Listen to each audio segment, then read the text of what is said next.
Bueno, buenas tardes a todos y todas. Bienvenidos a esta edición 31 de Diálogos en tiempos de pandemia, donde miramos de manera informal y tranquila la actualidad y las perspectivas de lo que está aconteciendo con el comercio y la integración en América Latina y el Caribe. Esta semana, en estos últimos días, hemos publicado el último newsletter del BID Intal, desde donde hemos podido mirar cómo, de alguna manera, la caída del comercio en la región se va desacelerando, cómo esta caída empieza a registrar una salida lenta, pero salida al fin, y esto es consistente con otros indicadores que vemos en el newsletter, como el tema de la mejora en los niveles de actividad de los países socios de nuestra región y en la mejora de ciertos precios de los principales productos de exportación de los países de la región, e incluso de algunos sectores o subsegmentos de la producción de nuestros países en donde se observan ciertas mejoras relativas, como es en el caso de los servicios basados en el conocimiento, cuyas exportaciones registran cierto dinamismo aún en estos tiempos tan complejos del escenario internacional.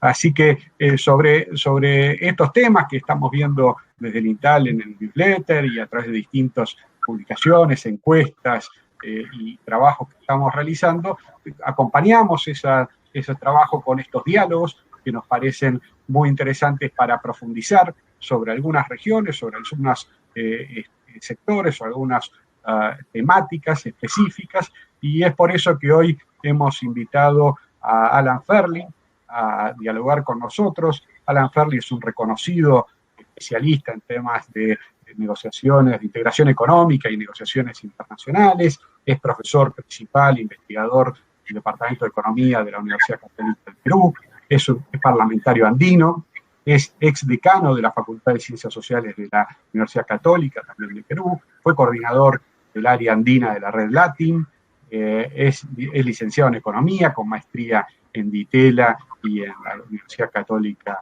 de Perú, así que va a ser un gran placer, o para mí es un gran placer poder conversar esta tarde contigo. Así que te doy la bienvenida, Alan, y agradeciéndote que te tomes este tiempo para dialogar con nosotros. No, muchas gracias por la invitación, honrado de estar con ustedes en estos diálogos. Gracias, Alan. Y entonces, ya entrando en la conversación, y habida cuenta que estamos ya en el último bimestre de este año tan complejo, ¿cómo se ve o cómo se analiza en perspectiva la evolución del COVID y sus impactos sobre la política comercial y de integración desde Perú y en general desde los países andinos, y más en particular tú también estás en un país que participa al mismo tiempo de dos procesos de integración diferentes, con diferentes miembros, con diferentes coberturas, con diferentes ambiciones, como son la Alianza del Pacífico y la Comunidad Andina. ¿Cómo estás viendo o qué evaluación haces de este año tan complejo desde el punto de vista de la política comercial y de integración? Bueno, la emergencia sanitaria, la pandemia afectó duramente a la región andina, tanto por la disminución del nivel de actividad generada por el impacto de la caída de los precios, disminución de flujos de inversión directa, del turismo, más los impactos que el confinamiento generó, que ha hecho que en los últimos balances se puede apreciar que tanto en la caída del Producto Bruto Interno como en costo de vidas humanas o efecto de la pandemia, los países andinos lamentablemente han estado en una situación sumamente complicada, ¿no? Y dentro de esta caída del comercio intrarregional, también la comunidad andina ha tenido una disminución sustancial y significativa, pese a que, como señalabas al comenzar las proyecciones, afortunadamente, no han sido las más graves de las que se habían señalado, ¿no?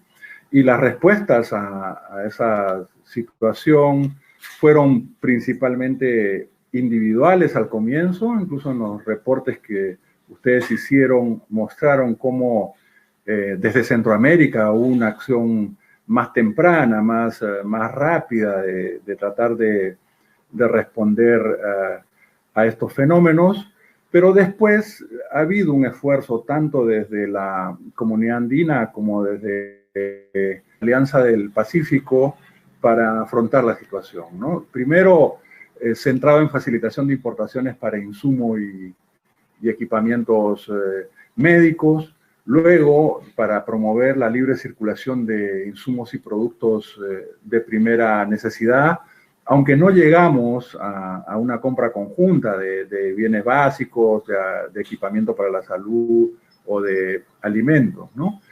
Pero en facilitación del comercio intracomunitario se ha buscado por esta emisión y recepción de certificados de origen digital, facilitar el tránsito aduanero comunitario, pasos de frontera, ¿no? Simplificar los trámites para comercializar un conjunto de productos en ese sentido, y que se sumaban ya a una reducción gradual de costos de roaming que se habían planteado anteriormente, apoyo a las pymes para el e-commerce. Hay un conjunto de encuentros empresariales que allí se han señalado, y en ambos bloques hemos encontrado, en la alianza, por ejemplo, copia de los certificados de origen no digitales para acogerse al tratamiento arancelario preferencial,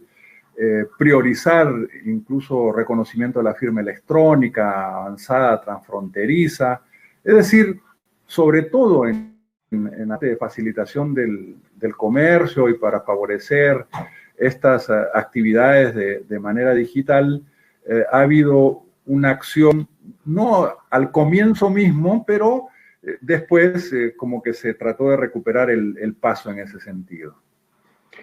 Ya estando hacia fines de año, ¿qué pasó con esas medidas? ¿Se terminaron por implementar? ¿Se quitaron, habida cuenta que luego fue reduciéndose los impactos? ¿Siguen vigentes? ¿Cómo que crearon nuevas? Sí, están vigentes y se están creando nuevas medidas, particularmente, por ejemplo, en el caso de turismo, en la Alianza del Pacífico hay un plan de reactivación del turismo post-pandemia, ¿no? Donde está apoyando ahí el BID y la Unión Europea. O, por ejemplo, acaba de crearse un inventario, una lista para compras públicas que va a facilitar también la interacción con las distintas actividades. Se elaboró también una lista que identificaron 58 productos, insumos y productos terminados para tratar de promover algunos encadenamientos productivos, identificando proveedores, ¿no? O sea, afortunadamente se ha ido avanzando en estos procesos y hay un esfuerzo por parte de ambos bloques de responder a este nuevo contexto, no solo frente a la emergencia, sino también frente a la reactivación que pueda darse, ¿no?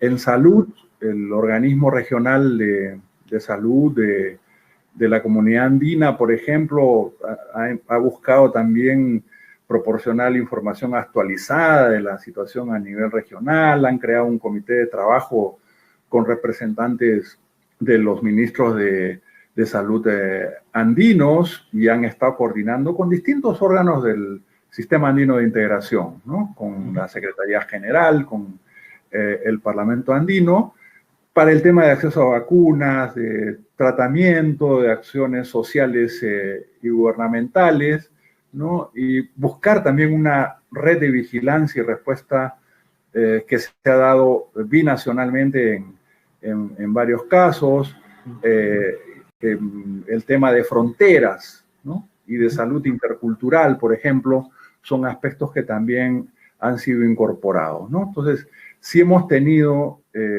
una respuesta que no fue muy dinámica y central al comienzo, pero se ha ido avanzando paulatinamente. Pareciera, por lo que cuentas, que de alguna manera algunas iniciativas se aceleraron, que eran previas y que se aceleraron, reuniones de sectoriales, de salud o de ministros, que de pronto empiezan a tener reacciones frente a la pandemia. Y más en general, hay quienes dicen, bueno, justamente frente a la emergencia, los procesos de integración o algunos procesos de integración se han puesto de vuelta en marcha, ¿no? O se han activado, se han reactivado. O sea, la paradoja de que frente a un shock adverso, como es el shock del COVID, aparecen nuevas instancias de cooperación y recrean un poco el affecto societatis entre los socios, ¿no? Y de alguna manera recuperan agendas que por ahí estaban de alguna manera retardadas o que estaban rezagadas o incluso estancadas desde hace algunos años. ¿Qué piensas? ¿Es posible que eso genere un nuevo impulso en la región en términos de integración? Sí, bueno, debería generar, necesitamos que se impulse esa integración, que es un poco complicada el proceso, pero digamos, ahí habría que ver desde la comunidad andina cómo se ha podido avanzar y desde la Alianza del Pacífico y también el relacionamiento, digamos, con lo que son socios extrarregionales, ¿no? Porque en algunos de nuestros países tenemos TLCs con Estados Unidos, con la Unión Europea y en el caso del Perú con China. O sea, en el caso, por ejemplo, de la comunidad andina, el comercio intracomunitario, si bien tuvo un dinamismo relativamente importante, sin embargo, es solamente alrededor de 8% del comercio total. Ha servido también como plataforma de exportaciones, una vez que se tuvo las economías de aprendizaje y de escala para buscar socios extrarregionales, ¿no? Y se ha revalorizado también todos estos puntos donde hay muchos productos que fundamentalmente van dirigidos al propio mercado interno. Ya tenemos una zona de libre comercio hace muchos años que facilitó esta circulación y este avance de bienes, ¿no? Pero tenemos todavía que ver y promover más estas importaciones intracomunitarias de productos intermedios, porque, por ejemplo, combustibles sigue siendo relevante, sigue siendo significativo. Entonces, también hay una serie de acciones que retomar y que implementar en ese sentido, ¿no? Pero digamos que hay condiciones como para poder retomar esas acciones a nivel de nuestros países en las declaraciones y en las reuniones presidenciales, tanto de la comunidad andina como de la Alianza del Pacífico, las reuniones ministeriales. Esto está puesto en agenda y se está tratando de avanzar. Tocaste un punto que me parece central y que es la escasa interdependencia entre los países, ¿no? Que es un fenómeno particular de los países andinos, de la Alianza del Pacífico más aún, porque es aún menos integrada, pero es un fenómeno más general hacia todo América Latina, ¿no? Cuando uno mira la integración en Europa, implica que prácticamente el 60 y pico por ciento del comercio es intrarregional. Cuando uno mira Asia, 50 y pico por ciento del comercio es intrarregional. Cuando uno mira el norte de América, una parte importante del comercio es intrapaíses. ¿Por qué tú crees que después de 50 años de integración, 60 años de integración, la interdependencia económica, comercial y de inversiones es tan limitada en América Latina. Es una cuestión de especialización, es un tema de que no hay jugadores grandes que impulsen un comercio diferente, responde a cuestiones de oferta. ¿Cuál es tu análisis sobre eso? Bueno, este es un límite estructural que tienen todos nuestros países, y yo creo que hay una combinación de varios de estos factores que tú has señalado, porque lamentablemente no se ha dado este encadenamiento, esta mayor articulación.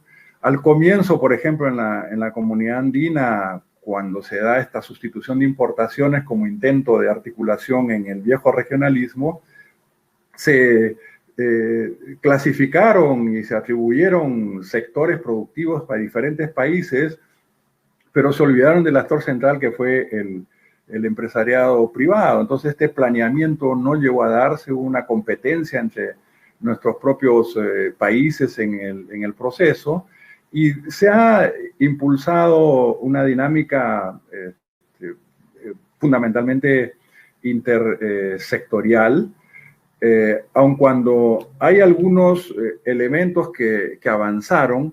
Por ejemplo, en la comunidad andina, más del 80% del valor agregado incorporado en las exportaciones es contenido doméstico.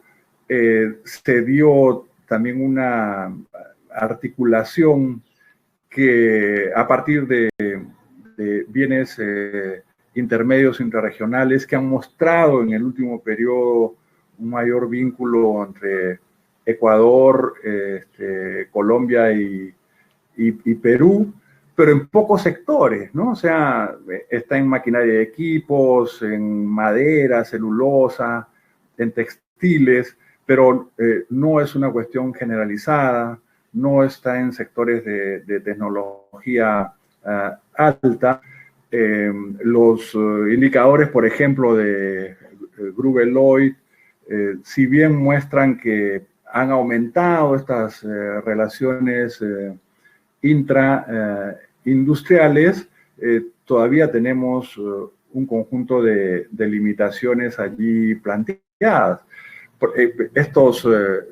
Estas cadenas, esta sistematización que, por ejemplo, podemos ver en el análisis, en los materiales que están en la OMC, tenemos también poca participación en valor agregado doméstico en las cadenas globales de valor, ¿no? Y una ausencia de valor agregado doméstico reimportado por nuestras economías. Entonces, hay contenido de valor agregado, sigue siendo principalmente el doméstico en bienes finales o intermedios, consumidos directamente por nuestros países, y no ha variado esta composición en los últimos años. Y por lo tanto, esa mayor participación de valor agregado doméstico ha sido principalmente en productos primarios. Estamos hablando casi de un 40% que allí está generándose este proceso, y donde estamos, Perú y Colombia, por ejemplo, con algún eslabonamiento o con alguna presencia, es en productos en el sector minero, pero al inicio de estas cadenas, ¿no? Lamentablemente, entonces, si bien ha aumentado el comercio interindustrial, hay un componente de mayor valor agregado en nuestras exportaciones, sigue siendo bajo. Y como señalabas, todavía en la Alianza del Pacífico es menor, pese a que allí explícitamente se dieron normas como acumulación de origen o el objetivo explícito de crear cadena de valor para proyectar al Asia-Pacífico, ¿no? Ahí, con y sin México, cambia pues totalmente el panorama, ¿no? En ese sentido. Ahora, una de las visualizaciones que hacen muchos analistas respecto al nuevo paradigma, que no es más que el reforzamiento de lo que venía pasando, enfatizan la idea de que los regionalismos van a ganar preeminencia, cosa que, como digo, no es nada nuevo, porque de hecho la Unión Europea, el Asia, digo, ya venían siendo bloques cada vez más importantes y más relevantes internamente y externamente. Ahora, en ese sentido, algunos dicen, bueno, por ahí América Latina en este contexto puede ganar alguna relevancia, sobre todo vinculado a esto de la mayor valorización de la cercanía, ¿no? Mayor valorización de la cercanía que deriva, algunos dicen, de la cuestión de la guerra comercial entre China y Estados Unidos, algunos la aluden referenciándola a la pandemia y las cuestiones de seguridad, y otros que me parece que es la cuestión más estructural y más concreta, que es que obviamente el traslado, el transporte es medioambientalmente muy costoso, y en la medida en que se ganen kilómetros, se ahorren kilómetros, también directa o indirectamente se están ahorrando emisiones de dióxido de carbono y otros efectos contaminantes. ¿Qué perspectiva ves vos en que esta idea del nearshoring sea algo relativamente factible en la región? Uno mira a México y obviamente México está más integrado con Estados Unidos, países de Centroamérica que están integrados con Estados Unidos, pero también es verdad que los países de la comunidad andina, algunos países de la comunidad andina, tienen acuerdos bilaterales, como tú decías, con Estados Unidos, y al mismo tiempo tienen acuerdos con el Mercosur, con toda la región, que implica que una empresa de Brasil, que antes tenía un offshoring en Asia o en algún otro país lejano, pueda tener la posibilidad de traer esa actividad o de traer ese abastecimiento más cercano a la región. ¿Cómo aprecias eso? ¿Hay algo de realidad, hay algo de especulación, hay algo de mito en estas oportunidades que parecieran, algunos analistas dicen que se abren? Bueno, yo creo que hay distintas posibilidades en ese sentido con el nearshoring y con otros procesos. Varios documentos y varias propuestas así lo señalan, los trabajos que el propio BID ha hecho, etcétera. Pero, digamos, debemos tener también ciertas condiciones para poder aprovechar esos procesos. Hay un conjunto de ventajas, pero al mismo tiempo también se ha señalado que no puede ser eso automático, esa relocalización.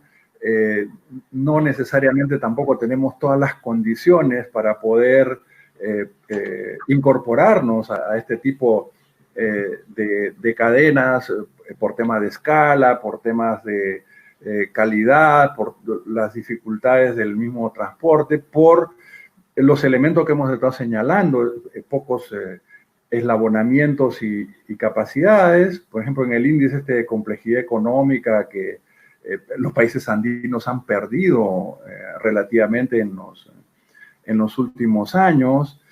Y habría que ver, por ejemplo, se habla de algunos sectores que podrían crecer como textil, cuero, algo de agricultura, o elaboración de alimentos y bebidas en países como Colombia y en Perú, en productos similares, que podrían aumentar eventualmente una participación en el valor agregado, pero los datos de presencia de valor agregado extranjero en nuestras exportaciones bastante limitado, y lo que tendríamos que ver es qué opciones hay. De hecho, hay iniciativas de algunos países que están buscando aprovechar, pero supondría un replanteamiento de estas cadenas de valor, donde podríamos eventualmente tener alguna posibilidad.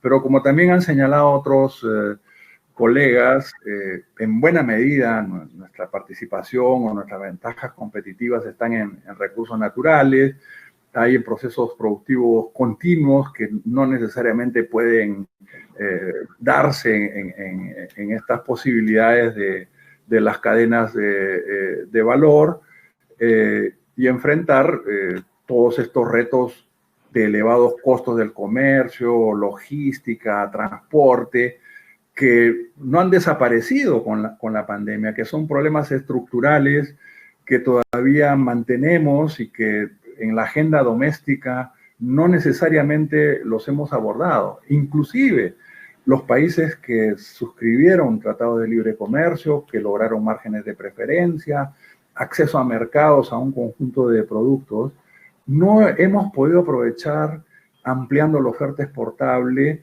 y aprovechando plenamente esos mecanismos. Y por eso varios países andinos, entre ellos el Perú, ha puesto el tema de la agenda de competitividad y productividad como una prioridad, porque sin el desempeño o el avance en esos componentes desde una perspectiva más integral, no vamos a poder aprovechar esa posibilidad que se daría con esta reestructuración de cadena de valor, ¿no? Uh-huh. Ahora, una parte de eso implica también la atracción de inversiones extranjeras, ¿no? Porque justamente son empresas transnacionales que trasladarían parte de sus producciones o parte de sus actividades a regiones más cercanas. Y entonces ahí hay algunos países de la comunidad andina y de la PEC que están haciendo estrategias puntuales de fomentar, de atracción de inversiones vinculadas a esta idea del nearshoring. Recuerdo haber visto hace poco el trabajo de Colombia, por ejemplo. Exactamente.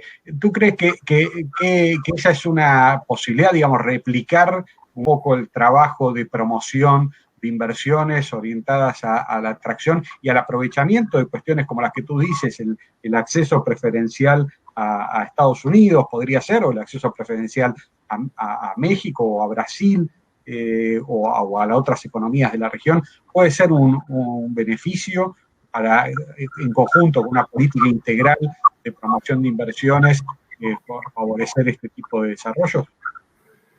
Me parece que sí, que es un elemento central. Colombia, efectivamente, yo diría que es el que más avanzado en nuestros países, tiene la economía más diversificada del bloque en la comunidad andina, ha logrado también una expansión y un desarrollo en servicios, y sus empresas están en los países vecinos. En la asociación con Estados Unidos hay la posibilidad incluso de algunas cadenas de valor que podrían haberse reactivado en algunos rubros. Entonces sí me parece que allí hay condiciones importantes y significativas. No necesariamente en el caso del Perú, por ejemplo, hay reacomodos en la cadena textil-confecciones, por ejemplo, ¿no? Que a partir de las normas de origen y otras, se usan más algodón norteamericano en la exportación de confecciones, pero no tenemos ese dinamismo como en el caso de Colombia. Y yo creo que también tendría que ver con los procesos de integración profunda, ¿no? O sea, todo lo que se ha estado discutiendo, en el caso de Matú, Ruta, los planteamientos, donde justamente ese tema de inversiones, de servicios y de otras disciplinas pueden jugar un rol fundamental, no solo en las políticas que se puedan aplicar desde cada país, sino el avance que pueda darse desde los distintos acuerdos de integración. Cuando tú, me parece muy interesante esto de meter la integración, ¿no? Porque salimos de la órbita nacional, de mirar, bueno, cada país lucha por su atracción de inversiones habida cuenta de este nuevo fenómeno, para abordarlo desde una perspectiva regional. Ahora, cuando uno habla de integración regional y acuerdos productivos o integración productiva, todos nos referimos al origen y a la acumulación de origen como un mecanismo central para favorecer ese proceso. Ahora, ¿no hay otros instrumentos factibles? Digamos, no sería razonable pensar que hay otros mecanismos más poderosos, digo, de integración productiva regional. No sé, yo no digo, pensando por ejemplo en el Mercosur, que es un caso que conozco más, y la integración automotriz Argentina-Brasil, ¿no? Digo, obviamente es una integración donde, amén del origen, amén de la acumulación, hay un régimen que efectivamente lo incentiva, lo estimula y ha generado inversiones, y ha generado especialización y ha generado intercambio. Pero es casi la excepción en términos de política de integración productiva a nivel Mercosur y que haya sido obviamente importante y exitoso. ¿Tú crees que pueden haber otras políticas también de las de origen que generen este tipo de interrelación privada?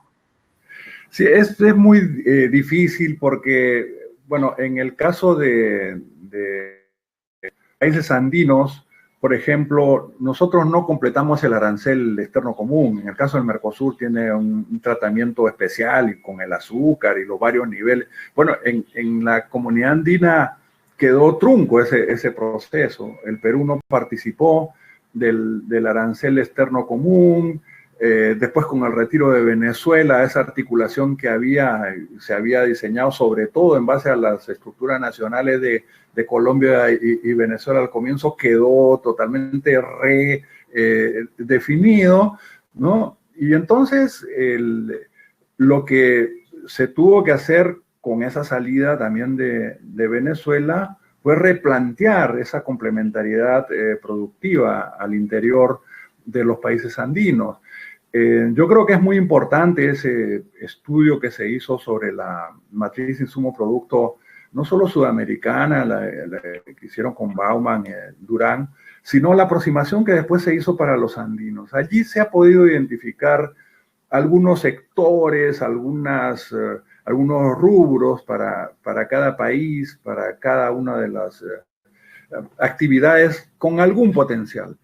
Pero es teórico, ¿no? O sea, necesitamos que esas translatinas o los inversionistas privados efectivamente encuentren los incentivos suficientes o que el Estado promueva esos elementos de articulación.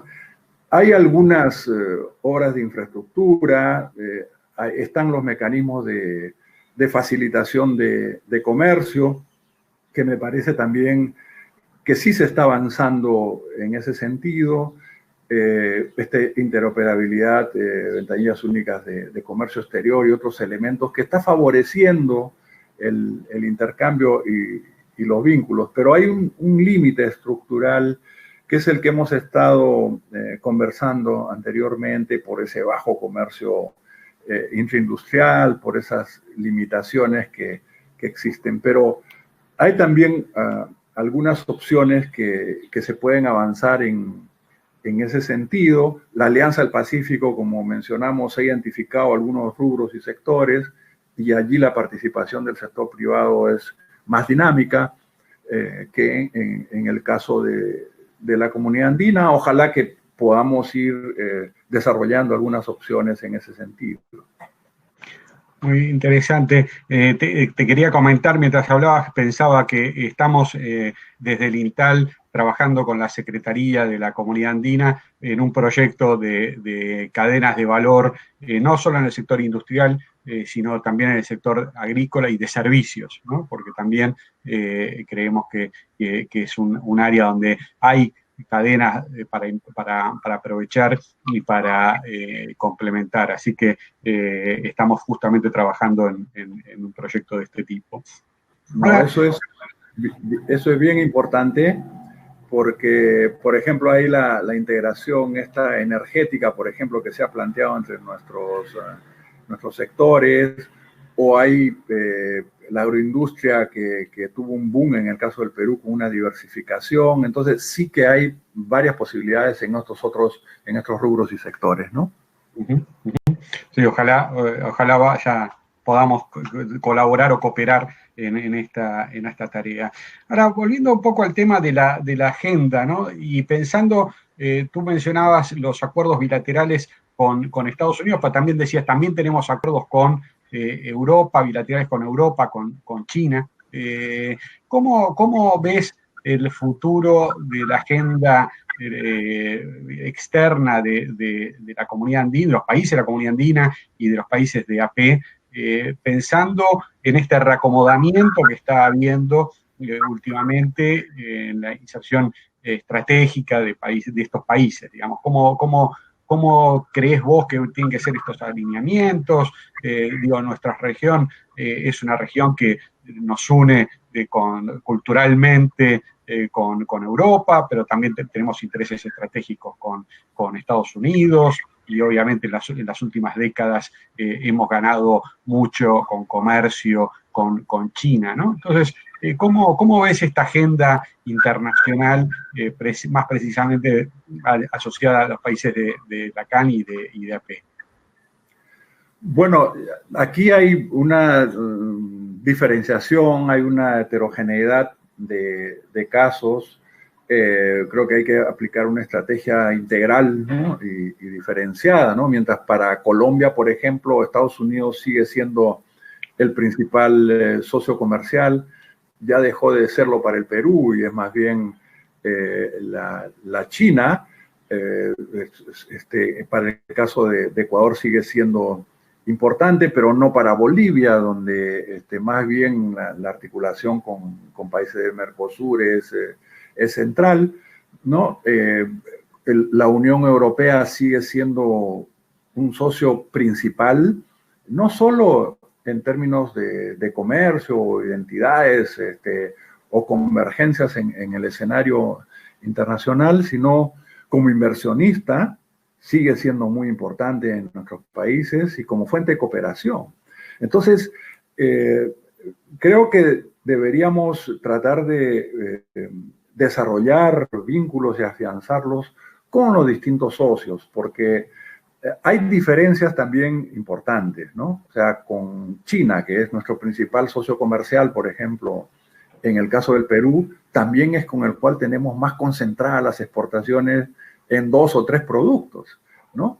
En cambio, hay una relativa mayor diversificación en el comercio con Estados Unidos y con la Unión Europea. Mayor número de partidas, o sea, logramos con el TLC el acceso a cítricos y algunos otros productos que tenían normas sanitarias y fitosanitarias que impedían su ingreso, ¿no? Y cosas que se han conseguido. Están temas, adendas laborales y medioambientales, estándares elevados en propiedad intelectual, en inversiones, lo mismo que con Unión Europea, donde 3 de nuestros países, Perú, Colombia y Ecuador, tenemos un acuerdo. Hay un capítulo de desarrollo sostenible donde este elemento ambiental y laboral también es significativo. No tenemos ese tipo de acuerdos, en el caso del Perú, con China. O sea, no hay la profundidad de los compromisos en propiedad intelectual y en normas ambientales en otras, aunque sí la hay en inversiones, ¿no? Y el otro elemento que también hay que evaluar muchas veces, sectores ganadores en algunos teles, perdedores en otros, ¿no? O sea, por ejemplo, con Estados Unidos, el Perú es un sector ganador textil-confecciones, pero es un sector sensible y pierde en la competencia con China, ¿no? Entonces, se requiere hacer todo un balance, pero yo creo que con maximizar el relacionamiento con cada uno de los socios, cada uno de ellos nos da un potencial importante y significativo, y habría que, teniendo en cuenta que son acuerdos de integración profunda, varios de estos, incidir y consolidar ese acceso a mercados y esta búsqueda también de mayores inversiones y un mayor equilibrio en nuestras relaciones externas. Bien. ¿Y la América Latina dónde queda, digamos? Porque América Latina en general y el Caribe es la región donde por lo general muchos de nuestros países tienen una inserción, como tú decías antes, más diferenciada, algunos con más valor agregado. algunos incluso llegan con marcas, con desarrollos interesantes.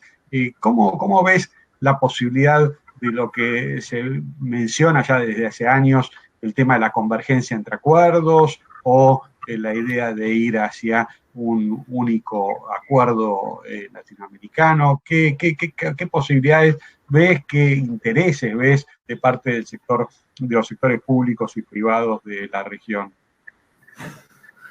Bueno, aquí hubo una diferencia, lamentablemente, en el caso de los países andinos respecto a la estrategia de desarrollo y de inserción internacional que nos dividió y que profundizó una división que incluso generó la salida en su momento de Venezuela, o la creación de la Alianza del Pacífico también como un mecanismo de respuesta a este regionalismo postliberal o que cuestionaba este tipo de inserción con los TLCs. Entonces, ahí hemos tenido una diferencia que no nos permitió avanzar conjuntamente y no fuimos capaces de coexistir con esas estrategias en los acuerdos, cosa que Centroamérica sí hizo, ¿no? Por ejemplo, en el caso de Centroamérica, Nicaragua era miembro del ALBA, tenía también un TLC con Estados Unidos y pudieron manejarlo. O sea, no se creó una ruptura, un resquebrajamiento, una fragmentación del proceso de integración centroamericano. En cambio, la suscripción del TLC con Estados Unidos creó un conflicto, sobre todo en los capítulos de propiedad intelectual, porque hubo que modificar la normativa comunitaria, y terminó con la salida de Venezuela. Entonces, esas brechas y esas diferencias no se han dado en la Alianza del Pacífico, donde más bien hay una coherencia o una identidad en términos de estas políticas, salvo, bueno, el último cambio con México, donde no necesariamente se ha ido con la misma fuerza que en el periodo anterior. Pero, digamos, desde los andinos, yo creo que un desafío central es cómo crear vínculos, primero entre alianza y comunidad andina.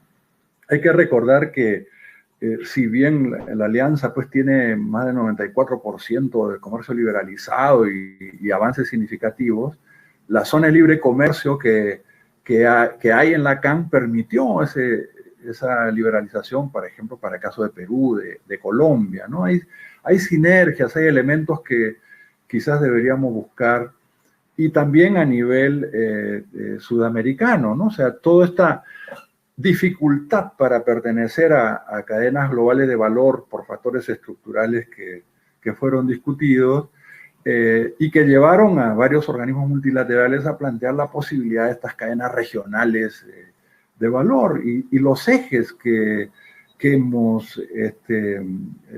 se han sugerido de facilitación de comercio, infraestructura, de encadenamientos que puedan darse y que puedan avanzar.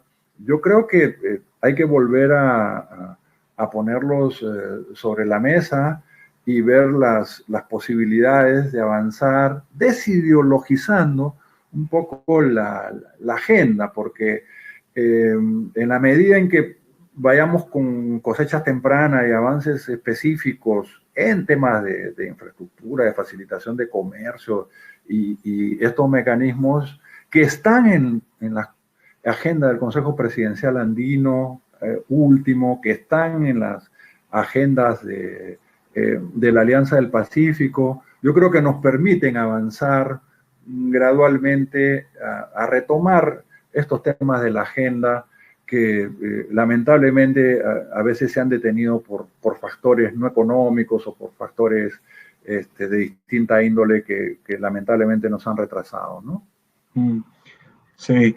Ahora, no dijiste nada respecto de la integración más al sur, ¿no? De la integración entre la Comunidad Andina y Mercosur. ¿Te faltó algo de eso o no querés hablar de eso? No, claro que sí. Lo dejaba para tu repregunta.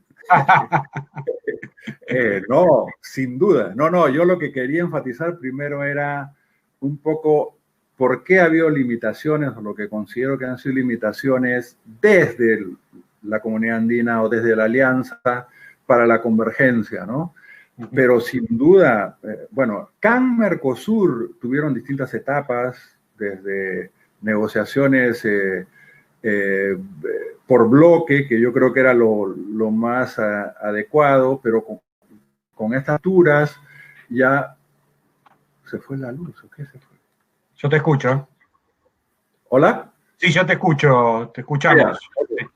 Acá, disculpa, con la señal, como que se fue un rato. Entonces, hubo este acercamiento, y de otro lado, el caso de la Alianza del Pacífico, ¿no? Que estuvimos en algunos encuentros que hemos compartido, donde también había el elemento facilitador eventualmente de la Unión Europea, ¿no? O sea, en la medida en que teníamos nosotros TLCs con la Unión Europea y se esperaba que se concretara este acuerdo Mercosur-Unión Europea, esa posibilidad de convergencia podría darse de mayor forma, o por la implementación de los acuerdos de facilitación de comercio de la OMC, en la que también todos estamos involucrados.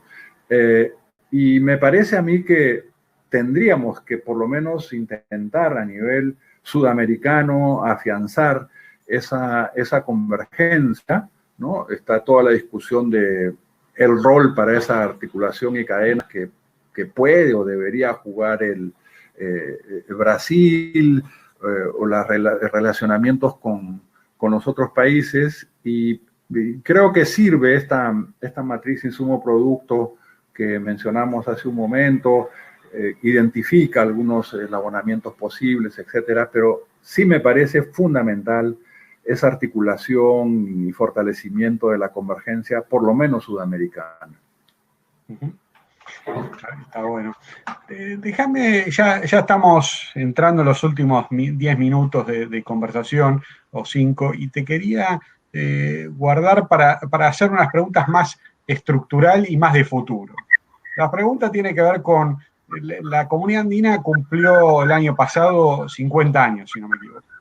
Y un poco en tu rol bueno, de distintas, en tus diferentes roles, pero fundamentalmente de investigador, analista, ¿cuál es tu evaluación de la integración de la Comunidad Andina 50 años después? Y en todo caso, pensando, digo, porque alguien diría, ya sé lo que vas a decir, pero justamente la pregunta apunta es, pensando cuáles son las debilidades que vos ves pensando en el futuro. O sea, cuál es la evaluación y qué es lo que vos harías o propondrías para que los próximos 50 años la integración sea más poderosa, más profunda, un instrumento más del desarrollo necesario que tienen que tener nuestros países en los próximos años. Bueno, me parece que en primer lugar hay que preservar el activo comunitario, ¿no? Me parece que hay logros, la zona de libre comercio, el acervo construido a partir del sistema andino de integración, que me parecen relevantes, que hemos avanzado. Fue pionera la CAN en algún momento en normas sobre propiedad intelectual, en los temas, estaba también la agenda de servicios, los aspectos sociales. Digamos, ha habido un avance importante, pero yo creo que hay que ver un hito que es hacia el 2013, por allí, que se da el proceso de reingeniería de la Comunidad Andina. Y allí se hace un balance y se dice, bueno, vamos a priorizar aspectos del comercio, aspectos de normas sanitarias, fitosanitarias, propiedad intelectual, servicios y un conjunto de temas, pero quedaron de lado algunos otros temas que habían sido parte de esa dinámica, ¿no? El tema de integración fronteriza, el tema de seguridad alimentaria, los aspectos ambientales, los aspectos de seguridad. O sea, hay un conjunto de temas que no fueron considerados como prioritarios en la reingeniería. Entonces, a mí me parece que tenemos que hacer un balance de lo que ha sido esa reingeniería. ¿Qué ha funcionado? ¿Qué no ha funcionado? Porque en la última cumbre presidencial andina vuelven a aparecer esos temas que quedaron relegados con la reingeniería.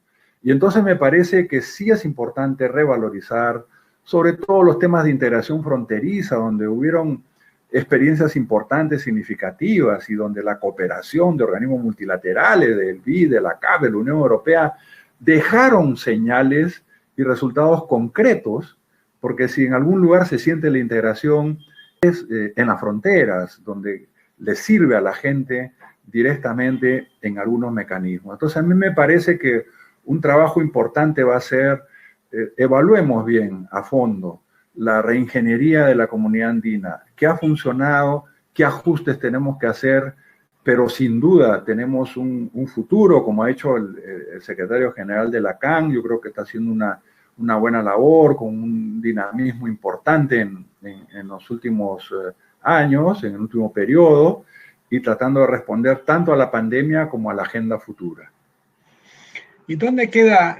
Dos preguntas. Una es, ¿dónde queda la agenda productiva? Digo, ¿no? ¿Cómo relacionar estos nuevos temas, ¿no?, que tú mencionas, temas ambientales, los temas de derechos de propiedad intelectual, los temas de servicios, compras públicas? ¿Y cómo relacionar esto con esto que resulta dificultoso para nuestros países, que es cómo promover más inversión, cómo promover más modernización, cómo promover más y mejores actividades que se reflejan luego en comercio, ¿no?, interdependencias? Obviamente a la integración no se le puede pedir todo, ¿no? No estoy diciendo que sea solo la integración la que va a generar todos estos beneficios y estas externalidades, pero de alguna manera, ¿tú crees que la integración, y no solo de la comunidad andina, también pensando en la AP, hay algunas políticas productivas que pueden llegar a formar parte de estos acuerdos de integración, los cuales América Latina carece, ¿no? Las tenía la LADI, los viejos acuerdos, los tiene la LADI en algunos casos, pero los viejos acuerdos Argentina-Brasil, bilaterales, de la década uno que viene de capital, todos estos, claro. Que tenía estos acuerdos graduales, de integración gradual, productiva, tecnológica. Eso nunca más se recuperó, porque, bueno, el dinamismo y la apertura hizo que estos mecanismos dejaran de tener relativa influencia.